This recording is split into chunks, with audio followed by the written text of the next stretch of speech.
Why are there ridges on Reese's peanut butter cups? Probably so they never slip from her hands. Could you imagine? I'd lose it. Luckily, Reese's thought about that. Wonder what else they think about. Probably chocolate and peanut butter.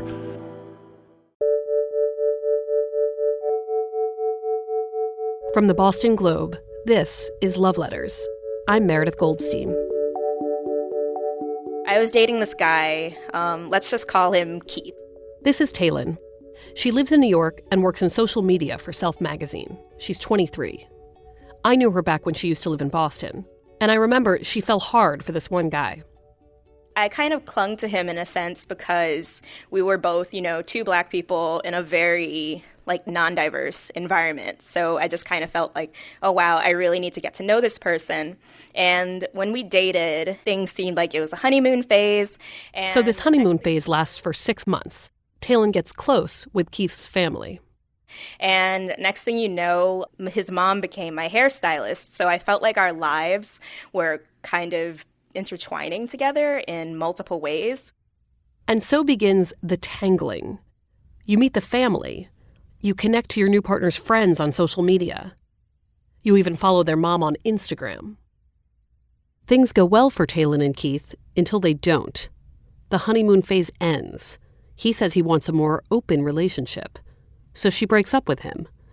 But there's just one thing. I still had all of these connections to him via social media. I unfollowed him, but I didn't unfollow or unfriend any of his friends or even his mother or his sister because I was like, these people didn't do anything to me.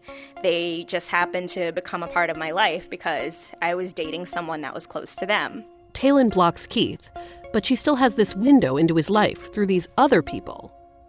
From afar, it seems harmless. Oh gosh, so here's where things get really complicated and when I realized I probably should have cut things off a lot sooner. So it had been about 5 months since we broken up and, I was still following his mom on Instagram and his mother posted pictures from a birthday party that she threw for him. And she posted a picture of these cupcakes and she had little photos of him printed on the cupcakes. And on one row of cupcakes was a picture of him and this girl. And I recognized the girl in the photo, and it was his ex-girlfriend. When you first saw the cupcakes, how long did it take you to process what was on there, and what did you think? Oh my gosh. So it was just kind of like a wave of anger and betrayal, and something snapped in me. And I felt like the crazy ex-girlfriend. And I sent him a long, lengthy text message. Hope you had a fantastic birthday. Glad to know I wasted 5 months of my life with you as a total rebound. It's always the girls they tell you not to worry about. I hope you guys are happy. I hope I never see you again as long as I live. Waving emoji. And yes, so I truly felt like I was a crazy ex in that moment. I just kind of wanted to hit him where it hurts. And looking back on it, I was like, oh my God, why did I do that?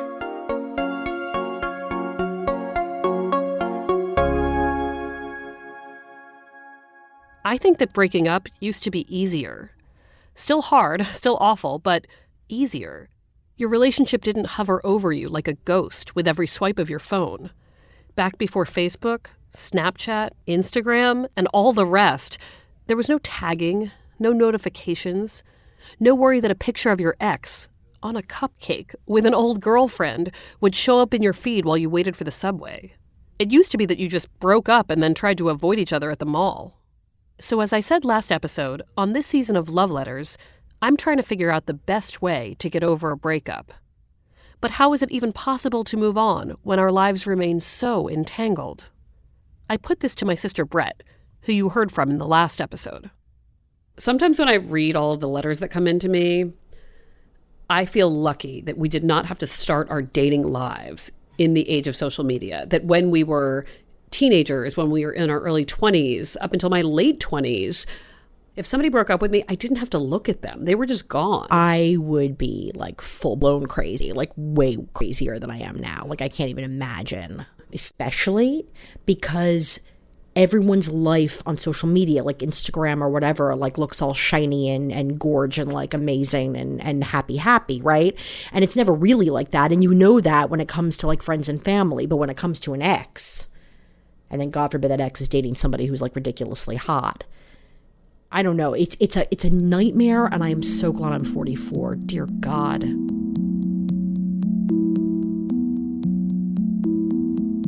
I've always struggled with this in the column I write for the Boston Globe. I can't tell you how many letters I get from people who have trouble managing these connections when they're in a relationship.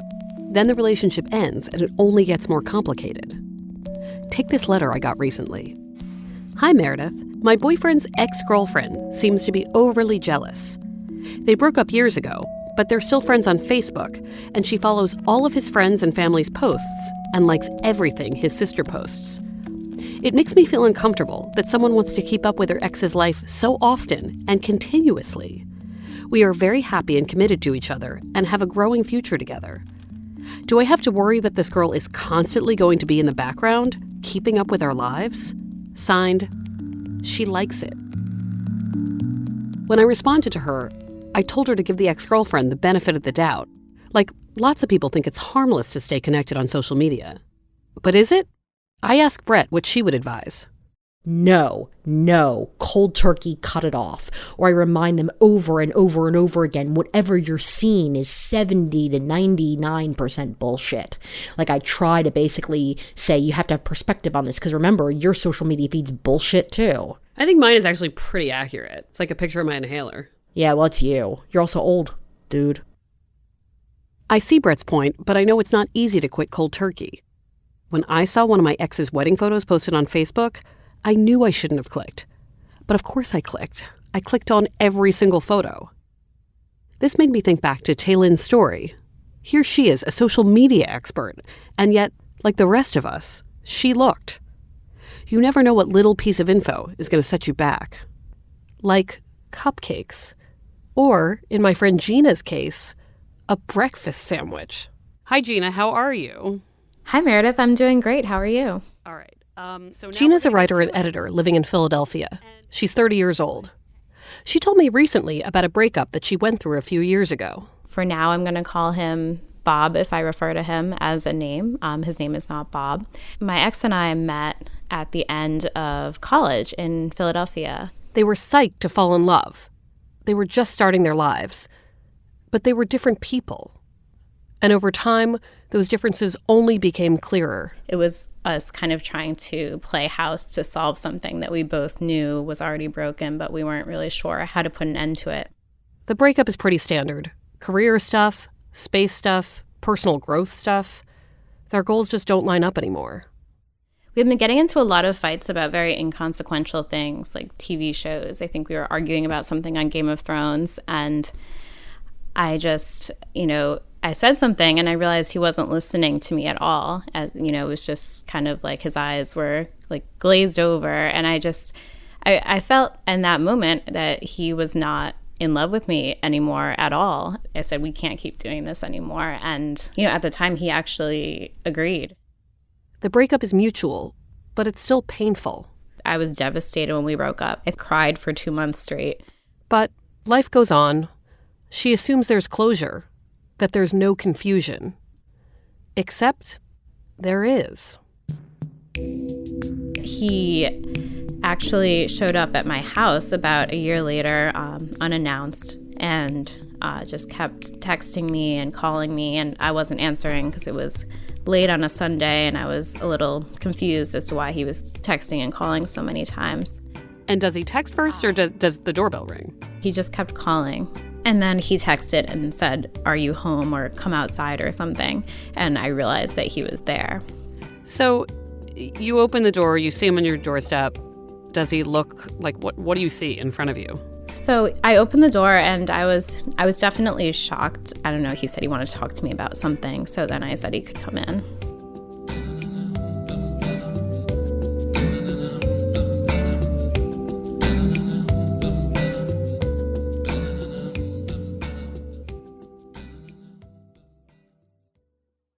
Here at Life Kit, NPR's self-help podcast, we love the idea of helping you make meaningful lifestyle changes. Our policy, don't be too punishing on yourself or too grand in your goals, which is why we've got shows on how to help you make little nudges to your behavior and create habits that stick. Join Life Kit to get the tools you need. Listen to the Life Kit podcast from NPR. So what did you, in your mind in those few moments, what do you think he's going to tell you?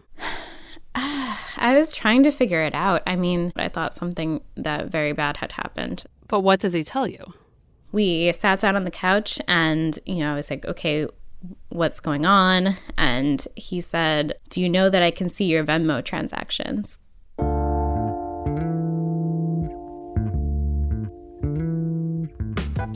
And it was so out of the realm of anything that I had been thinking that I had no idea what to say to that.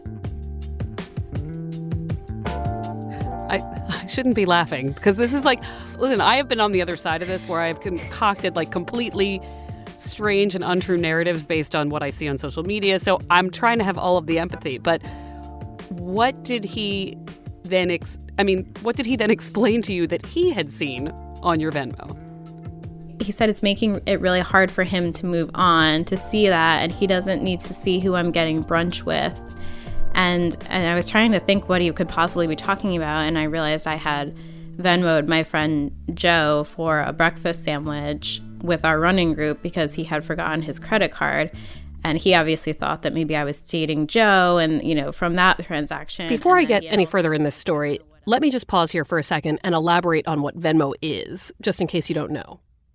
It's an app that lets you pay people instantly, but the transactions are public unless you make them private. So your friends, or in this case, an ex, can see who you're buying a breakfast sandwich for. The app is also sort of amusing because you can leave these little weird messages in the comments to tell people what you've paid for. You can leave little notes or single emojis, inside jokes.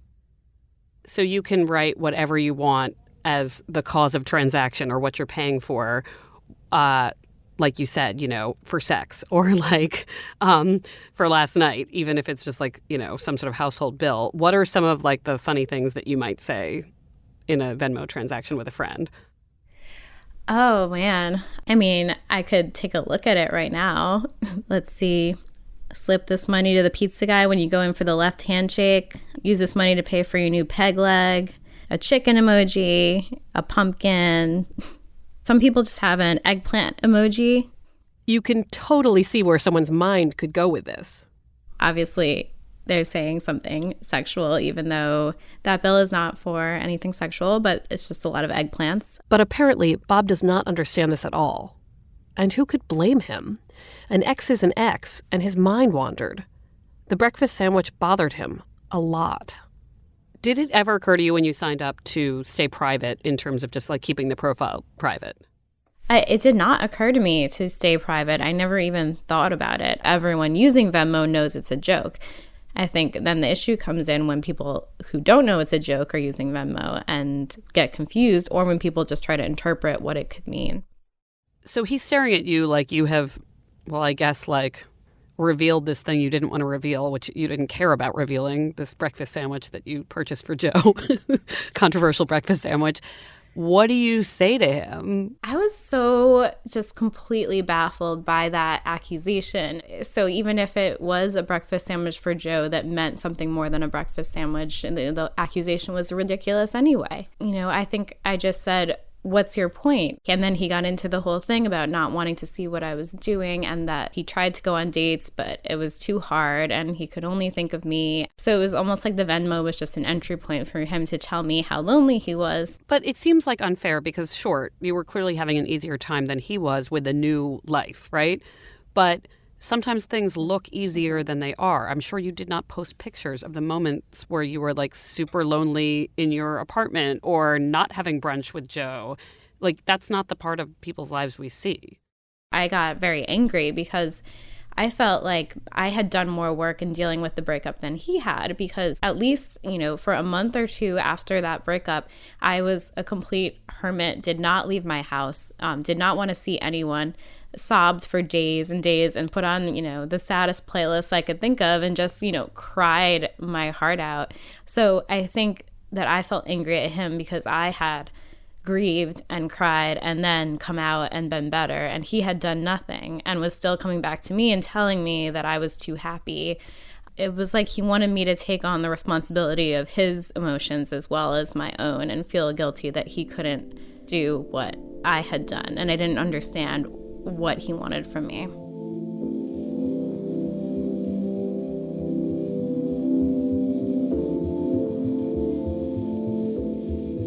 I think that what people that are kind of struggling with that and struggling with stalking their exes is, first of all, you need to stop doing that. And then second of all, you need to instead kind of focus that energy on maybe joining something new or going and finding a new group and, finding something where you can focus your energy in an outward way instead of in that interior way where you're just going to create a story that's false in your head.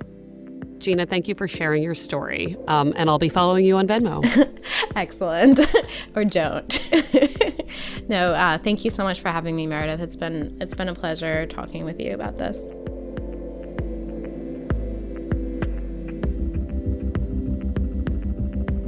Here's the thing. Showing up at Gina's house to vent about her Venmo transactions, not a great look for Bob. But I still have empathy for him. Even the smallest bit of information can be too much. Maybe a total social media blackout seems like overkill, but I really think that's just what's best, at least until you've healed in some way on your own. When I spoke with Taylin, the social media expert you heard from before, she said it best. I just seriously should have just blocked everything, ceased all communication as I took the time to heal and understand and feel better about moving on from the relationship.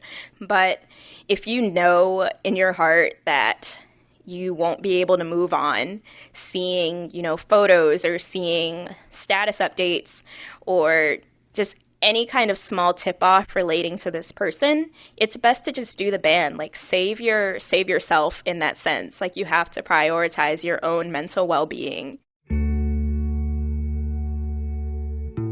There's a part of me that wants to think we're capable of staying connected, at least online, and that maybe we should see some of what our exes are up to, because otherwise it's like putting blinders on, and that doesn't seem healthy either. But after thinking about Gina, Bob, Venmo, and talking to Taylin, I think we do have to censor ourselves. When breakups are still raw, you start to invent totally weird narratives in your head, even when a breakfast sandwich is only a breakfast sandwich. After a breakup, we have to protect our hearts as much as we can. We're bound to see things that hurt us, but we should do everything we can to avoid them.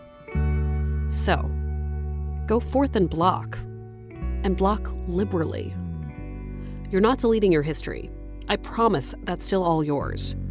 You're just giving yourself the space and distance to heal. And then hopefully, later, you can tangle up with someone new.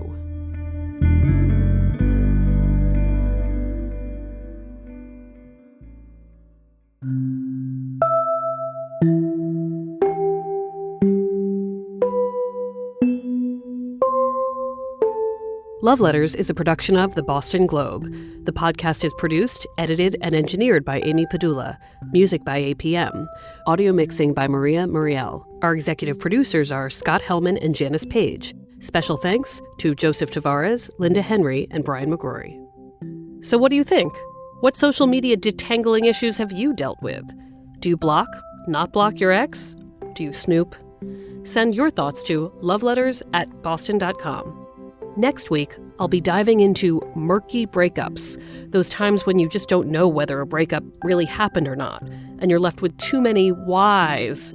I'll be talking to some public health experts helping teens learn the do's and don'ts of breaking up, and we'll talk to an entrepreneur who built an app for heartbreak after a devastating breakup of her own. Be sure to subscribe to Love Letters on Apple Podcasts, Stitcher, Radio Public, or wherever you get your podcasts. We're online at loveletters.show. And please, please, please leave us a review on Apple Podcasts if you like us. I'm Meredith Goldstein. Thanks for listening.